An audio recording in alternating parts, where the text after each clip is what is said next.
हमारे देश की शस्य श्यामला धरती पर रसायनों के उपयोग से उत्पादन तो बढ़ गया है, लेकिन उसमें पोषक तत्वों की कमी के साथ साथ जहर भी घुलते चले गए। लेकिन हमारी मरुभूमि इससे काफ़ी हद तक बची रही है।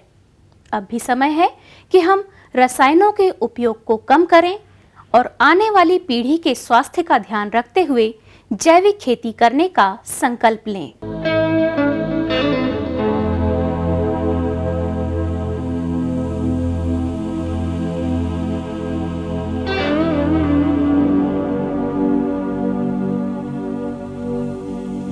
उपजाऊ खेत और कुएं में उपलब्ध पानी हर किसान की आवश्यकता है। पानी का कुशलतम उपयोग करके उसे भविष्य के लिए बचाया जा सकता है। जैसे हम अपने शरीर को स्वस्थ रखते हैं, वैसे ही खेत की मिट्टी को भी स्वस्थ रखना जरूरी है।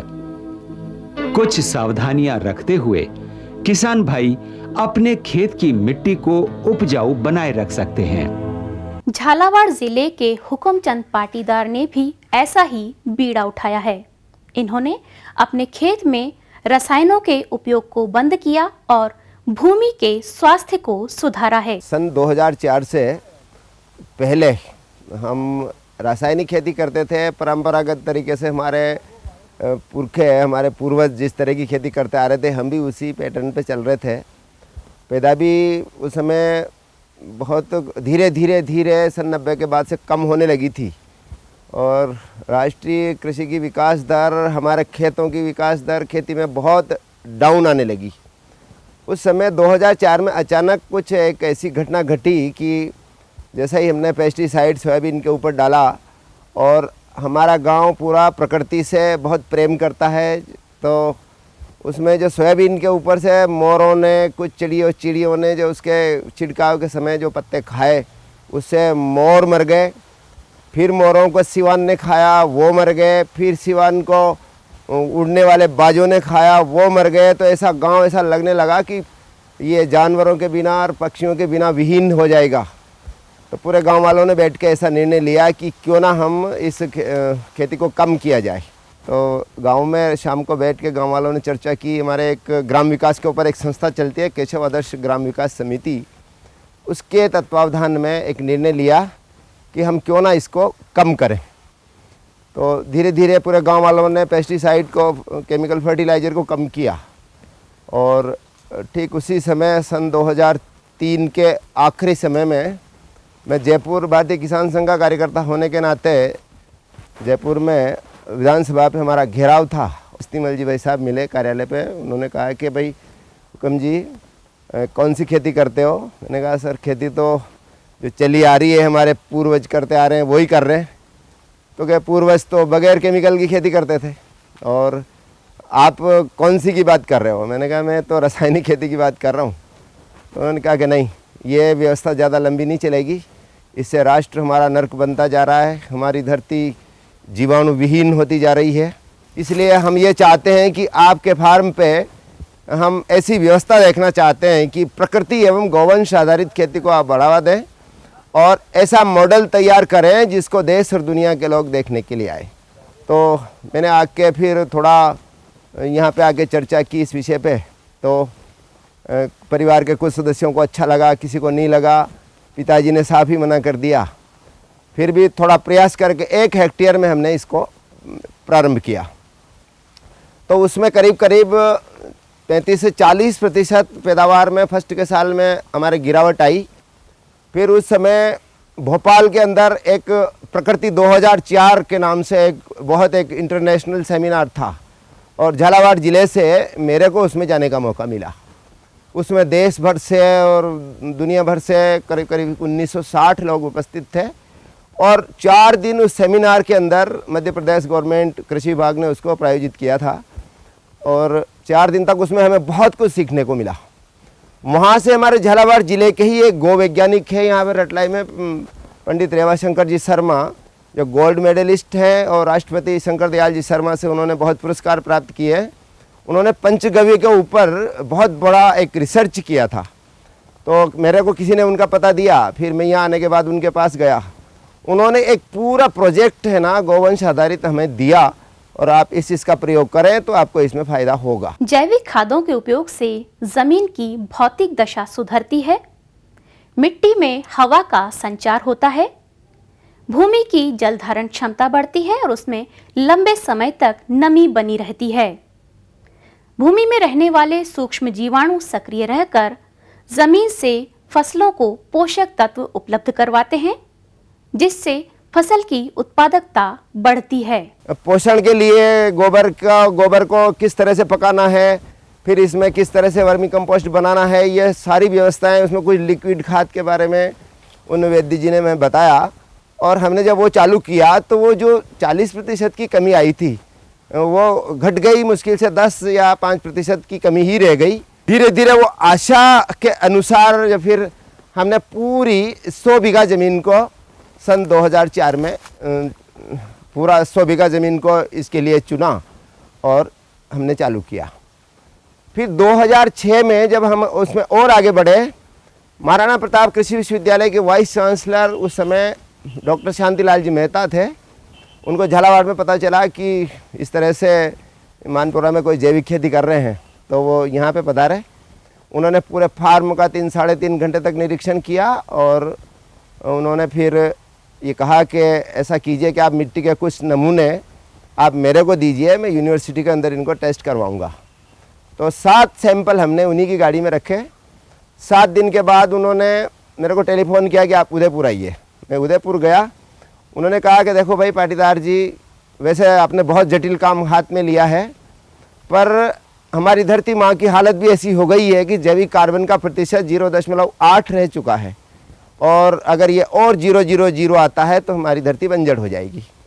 आपको जब आप करने ही लगे हैं तो साल में 2 बार मिट्टी के परीक्षण कीजिए, करवाइए, और कितना इसमें कार्बन का प्रतिशत बढ़ता है, कितना हमारा पीएच मान आता है, कितना हमारा जिंक आता है, फास्फेट आता है, उसके ऊपर पूरा ध्यान दीजिए कि हम सुधार की तरह बढ़ रहे हैं या नहीं बढ़ रहे। तो हमने बिल्कुल उसी तरीके से काम को बढ़ाया। 1 साल के बाद वो कार्बन का प्रतिशत 0.28% हो गया। फिर दूसरे साल कार्बन का प्रतिशत बढ़ के 0.65% हो गया, और अब तो उन्होंने कहा था कि 0.80 से अगर ये ऊपर आ जाता है तो आपकी ज़मीन बिल्कुल रसायन मुक्त हो जाएगी। और इसी तरह से हम उसको बढ़ाते गए। अब हमारा कार्बन का प्रतिशत है ना जो 0.90 से भी ऊपर है, और हम पूर्णतया ठीक है। फिर उसी समय कुछ ऐसा लगा कि हमारा उद्देश्य है ना जो इस धरती को, मातृभूमि को सुरक्षा देना था, पर संयोग कुछ ऐसा लगा कि राजस्थान राज्य सीड कॉरपोरेशन के कुछ अधिकारी झालावाड़ आए हुए थे, उनको भी पता चला, तो वो यहाँ गांव पे आए। उन्होंने कहा कि जब आप कर ही रहे हैं तो इसका क्यों ना रजिस्ट्रेशन करवा लिया जाए, और आप जयपुर आइए और इसका रजिस्ट्रेशन करते हैं। तो फिर मैं दूसरे दिन जयपुर गया। उन्होंने इसको प्रमाणीकरण के ऊपर डाला सन 2006 में। निरंतर ऑडिट दिल्ली जयपुर से अधिकारी आते रहे, देखते रहे, और 2009 में ये पूर्णतया ऑर्गेनिक को फाइनल होने के बाद उन्होंने इसको इंटरनेट के ऊपर डाल दिया। इंटरनेट पर डालने के तत्काल बाद है ना जो देश भर से है ना जो जैविक उत्पाद खरीदने वाले लोगों के मैसेज आने लगे, टेलीफोन आने लगे, वो खुद आने लगे, और हमारा माल धीरे धीरे बिक्री के अंदर इसने गति पकड़ी। और फर्स्ट के साल तो हमने लगभग 30% ऊपर में हमारे उत्पाद को बेचे मंडी के भावों से, और जिसके बाद भी फिर सन 2012 में ये प्रक्रिया चलती रही। 2012 में मुंबई से आमिर प्रोडक्शन की एक यूनिट आई अचानक, और यहाँ पे उन्होंने एक फिल्म तैयार किया। फिर वो ले गए कि अगर हम 68 किसानों के देश भर से इंटरव्यू ले रहे हैं, अगर उसमें से आपका नाम सेलेक्ट होता है तो आपको मुंबई आना होगा। तो उन 68 किसानों में से जिन्होंने उनके इंटरव्यू उन्होंने लिए थे, उनमें से 6 महीने बाद अचानक सूचना आई मुंबई से कि उस कार्यक्रम में आपका नाम शामिल कर लिया गया है, और आप 28 मार्च को मुंबई पहुंचो, आपके लिए प्लेन का टिकट बुक करवा दिया गया है, ठहरने की व्यवस्था सब हम करेंगे, और इस कार्यक्रम में आपको शामिल होना है। तो मैं और एक बच्चा था, तो दोनों हम फिर मुंबई गए। वहाँ सत्यमेव जयते में इस कार्यक्रम को शामिल किया गया, अब जैसे ही ये न्यूज़ चैनल के ऊपर चला तो देश भर से इसकी एक अलग पहचान थोड़ी सामने आई और माल खरीदने वालों के तांते लगने लगे। तो उसी समय कलकत्ता से एक अरीचा ट्रेडिंग कंपनी ने बहुत बड़े स्तर पे इसकी मार्केटिंग की हमारी व्यवस्था की और इसको एक इंटरनेशनल पहचान उन्होंने दी। बाद में जब बात और आगे बढ़ी तो जर्मनी की एक संस्था आई हुई थी, उसने कहा कि भाई हम इसका इंटरनेशनल लैब में माल का टेस्ट करवाते हैं और इंटरनेशनल लैब में माल का टेस्ट करवाते हैं। अगर ये पास होता है तो इसका खर्चा हम देंगे और अगर ये फेल होता है तो इसमें 55,000 रुपये का खर्चा आएगा, वो खर्चा आपको देना होगा। तो फिर मैंने यस किया। धनिया पहली बार जर्मनी की एक इंटरनेशनल लैब में हुआ और वो ठीक हुआ और तब से अभी 3 साल से हमारा माल धनिया जापान और जर्मनी एक्सपोर्ट हो रहा है। मेथी भी जर्मनी गई है, लहसुन का पाउडर हमने फ्लेक्स बना के और न्यूजीलैंड एक्सपोर्ट किया है 800 किलो। तब से हमारा प्रोडक्ट बाहर जाने लगा और देश भर से भी करीब दुनिया के 7-8 देशों से हमारे यहाँ विजिटर लोग विजिट कर चुके हैं, जिसमें ऑस्ट्रेलिया है, कोरिया है और इज़राइल है, फ्रांस है, जर्मनी है और जापान है। इन देशों को लोग अभी 2-3 साल के अंदर यहाँ आए हैं और सीधा माल ख़रीदने के लिए वो हमसे रिक्वेस्ट कर रहे हैं। और हमने इसी मांग की गति को देखते हुए फिर हमने एक अक्षय जैविक कृषि संस्थान के नाम से कोई एक संस्था का निर्माण किया है। उसका प्रेसिडेंट मैं हूँ और इस समय अक्षय जैविक कृषि संस्थान के तत्वावधान में झालावाड़ ज़िले में 120 किसान 360 हेक्टेयर में ये जैविक कृषि का इन्होंने इसी मॉडल से प्रारंभ किया है, जिसके बाद बीकानेर, बाड़मेर, जालौर और जोधपुर, कोटा और बारां, चित्तौड़गढ़ और अजमेर, इन ज़िलों में भी हमने कहीं ना कहीं एक मॉडल फार्म इस तरह के तैयार किए हैं ताकि उनसे सीख लेके और हम इस कार्य को और आगे गति दे सकें। हम जो परंपरागत खेती चली आ रही थी, सोयाबीन वगैरह ये करते थे, तो फसलों में प्राकृतिक नुकसान का ऐसा खतरा थोड़ा बना रहता था, जिसके बाद में हमने कंदीय फसलों के ऊपर ध्यान दिया और बड़ी मात्रा में एक जैविक लहसुन बोने की तैयारी की है। और इस साल लगभग 26 बीघे में इस फार्म का लहसुन है विवेकानंद जैविक कृषि अनुसंधान केंद्र पे और बहुत अच्छी पैदावार हमारे सामने आई है। जैसे जैसे फिर हम कृषि विभाग है, फलोद्यान विभाग है, कृषि विज्ञान केंद्र के संपर्क में आए तो उनका ये सुझाव था कि क्यों ना आप इस जैविक कृषि को वैज्ञानिक टेक्नोलॉजी के आधार पे आप विकसित करें।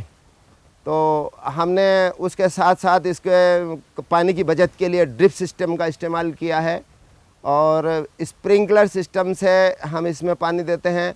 बगीचों की कटाई छंटाई सब व्यवस्थित तरीके से करने से इस साल ये प्रयोग सामने आया है कि जहाँ रासायनिक खेती होती है वहाँ पर संतरे के बागों में काली मस्सी का ज़बरदस्त प्रकोप दिखने में आया है और हमारे गांव में कुछ ऐसा अभी तक हुआ नहीं है। तो इस प्रकार हमें जैविक खेती से जो प्रथम बार में नुकसान हुआ है, पर्यावरण पॉल्यूशन सुधरने के वजह से अनेक व्यवस्थाएं हमारी अपने आप सुधरती चली गई है और हमारे जो लड़के भी इसमें उत्साहित होके, जो कोई B.Tech कोई M.Tech करके जो लड़के नौकरी की चाह में देश दुनिया में नौकरी करने की चाह लेके जिन्होंने पढ़ाई की थी, वो भी अब कहने लगे हैं कि आपका जो इस तरह का हमारे पास बाज़ार है, हमारे पास अच्छी खेती है, तो क्यों ना हम भी इसमें आपका सहयोग करें। और वो अपनी पढ़ाई को है ना जो उन्होंने इस खेती के अंदर ही लगा दिया है और ये मैं एक बहुत बड़ी सफलता मानता हूँ। और इस साल अभी हम प्याज थोड़ा बड़ी मात्रा में किया है। फसलों के बीज की तैयारी हम जैसे प्याज के बीजों की तैयारी ये जो अभी सामने ही है यहाँ पे बीज तैयार कर रहे हैं और अभी 1 हेक्टेयर की जैविक मिर्च का प्रदर्शन हमने चालू किया है। अभी कुछ दिन के बाद अभी मतलब 22 अप्रैल तक हम इसका पौधरोपण करेंगे और एक उदाहरण हम पेश करना चाहते हैं कि जैविक मिर्च का उत्पादन वैज्ञानिक टेक्नोलॉजी को साथ में लेके किस तरह से हम एक सफल खेती मिर्च की कर सकें। ऐसी हमारी धारणा है। जैविक खेती को इन्होंने आधुनिक तकनीक के साथ जोड़ा है। इन्होंने उठी हुई क्यारियों में ड्रिप संयंत्र लगाकर मिर्च की खेती की और अच्छा लाभ कमाया है। अब वैज्ञानिकों के सुझाव के अनुसार हमने इसको हमारी परंपरागत कृषि की जो तरीके थे उसमें थोड़ा बदलाव किया है। इस साल हम जो मिर्च का प्रदर्शन लगा रहे हैं उसमें 3-3 फीट की उठी हुई एक बेड तैयार की है। उसमें ऊपर से वर्मी कंपोस्ट डाला गया है, उसमें फिर ड्रिप की लाइन डाली गई है और ऊपर से मल्चिंग करके उस पर बिछा दिया गया है। अभी हम 7 दिन के बाद उसमें पौधरोपण करेंगे और पूरी तरह से ये एक जैविक प्रदर्शन होगा। इसमें किसी रसायन केमिकल का इस्तेमाल नहीं होगा। गांव के युवाओं ने भी पढ़ाई के बाद नौकरी करने के बजाय खेती के व्यवसाय को बेहतर समझा और इन्हें अपनाया। हमारे बच्चों ने जब खेती में, पढ़े लिखे लड़कों ने जब खेती में कदम रखा तो उन्होंने इसमें कुछ नवाचार प्रयोग किए हैं। उसमें सबसे अच्छा मधुमक्खी पालन का किया है। इस समय हमारे पास 200 बॉक्स के लगभग हैं और उससे 30 क्विंटल के लगभग शहद उत्पन्न हो जाता है अनुमानित। और इससे हमारी खेती में भी बहुत बड़ा करीब 20% प्रभाव इसका पड़ा है। 2009 में हमने शहद का ये काम चालू किया था। आज हमारे पास 800 बॉक्स हैं, 60 इसमें लोग काम कर रहे हैं, जो पढ़े लिखे भी हैं, बना पढ़े लिखे भी हैं, दोनों को रोज़गार मिल रहा है। आज झालावाड़ ज़िले में इसको लेकर बहुत सारे ऑप्शन हैं। अगर करना चाहें लोग, गवर्नमेंट भी इसमें पैसा दे रही है 50%, और हमारा भी एनजीओ है, उसमें भी एक तो गवर्नमेंट की सब्सिडी भी हम दिलवाते हैं उनको। बॉक्स भी यहीं बन रहे हैं और 8 महीने तक हमारी मधुमक्खी कॉलोनी यहाँ रहने की संभावना है झालावाड़ ज़िले में। ऐसा ऑप्शन कहीं पर भी नहीं है, राजस्थान में कहीं पर भी नहीं मिलेगा आपको। हर जगह पे 2-2 महीने रुकती है और अपने यहाँ 8 महीने रुकती है। शहद की रेट सर 140 रुपये केजी हमारी निकलती है। जो सांगोद के व्यापारी हैं, पंजाब से आए हुए हैं, 3 महीने तक यहाँ पे ख़रीदते हैं और सारी शहद थोक में लेके जाते हैं। वहाँ पे उसको प्रोसेस करके और पैकिंग बना के और कंपनियों को देते हैं। फिर एक विचार ये आया कि क्यों ना हम बाज़ार का मूल्य हम स्वयं विकसित करें, तो हमारे कृषि उत्पाद को एक अच्छी क्वालिटी का तैयार करके और हम बाज़ार में उतारें। इसके लिए हमने फिर नाबार्ड से कुछ एक अप्लाइड एप्लीकेशन किया, उद्योग विभाग से इसमें थोड़ी सहायता लेके, और 20 लाख रुपए की एक यूनिट हमने हमारे पास ही कस्बा है असनावर उसमें डाली है। उसमें हम जो भी अन्न उत्पादित करते हैं उसको ग्रेडिंग, प्रोसेसिंग और लेबर के द्वारा साफ करा कर उसको पैक्ड करके और होम डिलीवरी या डोमेस्टिक बाज़ार या फिर इंटरनेशनल बाज़ार में इसको साफ करके और हम भेजते हैं। जिसमें कुछ चीज़ें हैं, हल्दी है, धनिया है, इनको ग्रेडिंग करके, इनका पाउडर बना के, इनको पैकिंग करके और इस पर इंडिया ऑर्गेनिक का लेबल लगा के और हम ग्राहकों को देते हैं। और इसमें हमारा जो बाज़ार का मूल्य है जिसको दूसरे लोग तय करते हैं, वो हम पैकिंग के ऊपर हमारा अपना मूल्य जारी करते हैं और ग्राहक उसको खुशी खुशी लेते हैं। हमने सर जैविक किसानों का एक ग्रुप बना रखा है, 250-300 जिसमें किसान हैं। उसको हमने एक ग्रुप में प्रोसेस करके एक प्लांट डाला है, आटा प्लांट। उसमें मशीनरी हमने लगाई है जिसमें हमारा गेहूँ क्लीन होके 2 मशीनें हैं, कंकर मिट्टी बिल्कुल साफ़ होती है और उसके बाद बिल्कुल ग्रेडिंग करके एक भी कंकर नहीं जाता है और उसको फिर हम आटा बनाते हैं। आटा बना के उसमें पैकिंग है हमारी 5 किलो की, 10 किलो की, 25 केजी और 50 केजी। इसमें सर हमने जो रोज़गार दे रखा है वो 15 से 20 लोग रोज़गार चल रहा है। और मार्केट में इसमें हमारी जो रेट हैं सबसे अच्छी चल रही है और मार्केट में हमारे माल की बहुत सारी डिमांड है। इस समय बाज़ार की कुछ स्थिति किसानों के साथ ऐसी है कि बिचौलिए किसान का उत्पाद को एक थोड़ा सा मजाक सा समझ रखा है और कुछ लोग, बिजनेसमैन लोग इसमें बिचौलिए बीच का कमीशन खाने के लिए किसानों का भाव जहाँ का तहाँ रहता है, मंडियों में बोलियाँ लगती है तो किसान का मूल्य कौड़ियों के दाम बिकता है।